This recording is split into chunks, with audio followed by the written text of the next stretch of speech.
நம்ம பாடியில goose pump வரவுடனே நம்மள்ட்ட முடியெல்லாம் ஸ்ட்ரெயிட்டாக நிற்கிறது இல்லைம்மா, யாரு மாதிரி இருக்குன்னு எப்பயாவது நோட்டீஸ் பண்ணியிருக்கீங்களாம்மா?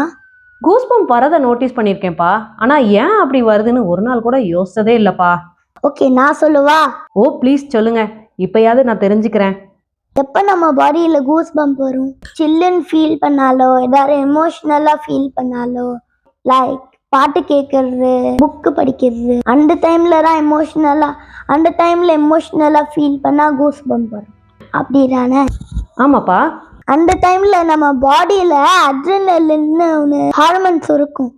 அது மட்டும் இல்லாமல் நம்ம பாடியில் ஒவ்வொரு முடிக்கும் கீழே ஒன்று சின்ன மசில் இருக்கும். அது வந்து நம்ம சில்லுன்னு ஃபீல் பண்ணாலோ, எமோஷனலாக ஃபீல் பண்ணாலோ, நம்ம பிரெயின் வந்து ஒன்று முடிக்கு கீழே ஒன்று குட்டி மசில் இருக்குன்னு சொன்னேன்னா, அந்த மசிலுக்கு சிக்னல் கொடுக்கும். எதுக்கு அந்த சிக்னல்னா நம்ம பாடியை ப்ரொடெக்ட் பண்ண இருக்கு. அந்த சிக்னல் வந்தோடனே அந்த குட்டி குட்டி மசில்ஸ்லாம் டைட்டாக ஆரம்பிக்கும்.